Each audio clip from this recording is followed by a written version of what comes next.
Hi friends, இப்போ social media open பண்ணாலே சங்கீதாவை meet பண்ண விஜய் அவர்கள் அப்படின்ற நியூஸ் தான் செம்ம ட்ரெண்டிங்காக போயிட்டு இருக்கு.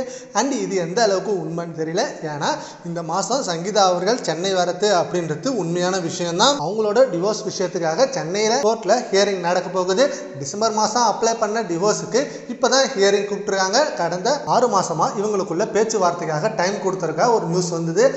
ஆனால் அந்த பேச்சுவார்த்தை இப்போ வரைக்கும் சுமூகமாக முடியல. விஜய் அவர்கள் கட்சியில் வின் பண்ணி முதல்வராகவே ஆகிட்டாரு.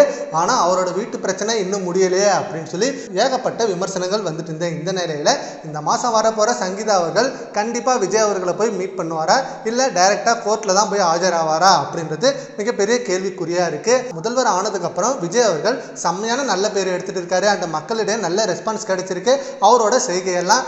ஏன்னா முன்னாடி இருந்த முதல்வரை விட இப்போ வந்த முதல்வர் நிறைய உதவிகள் செய்கிறாரு. அண்டு எல்லா குற்றத்தையும் உடனடியாக மாத்துறாரு. இப்போ வரைக்கும் மது விலக்க அமல்படுத்துறாரு. எல்லா டாஸ்மாக் கடையும் மூடுறதுக்கு செம்மையான வேலைகளை செஞ்சுட்டு இருக்காரு. இதனால மக்கள் மத்தியில் நல்ல பேர் கிடைச்சிருக்கு விஜய் அவர்களுக்கு. இப்போ இந்த நேரத்தில் சங்கீதா அவர்கள் டிவோர்ஸ் கண்டிப்பா கன்ஃபார்ம் ஆகிடுச்சுன்னா மிகப்பெரிய பேர் கலங்க ஏற்படும். எதிர்கட்சியினர் நிறைய பேர் இதை ஒரு விமர்சனமா பேசுவாங்களே அப்படின்னு சொல்லி நிறைய நியூஸ் வந்துட்டு இருந்த இந்த நிலையில இப்ப சென்னை வந்ததுக்கு அப்புறம் சங்கீதா அவர்களோட முடிவு என்னவா இருக்கும் அப்படின்னு ரொம்ப எதிர்பார்க்கறாங்க. சரி, ஓகே ஃப்ரெண்ட்ஸ், இப்போ சங்கீதா அவர்கள் என்ன முடிவு எடுப்பாங்கன்னு உங்க ஒப்பீனியன் என்னன்றதை நம்ம கமெண்ட் பாக்ஸ்ல கமெண்ட் பண்ணுங்க. Thank you friends.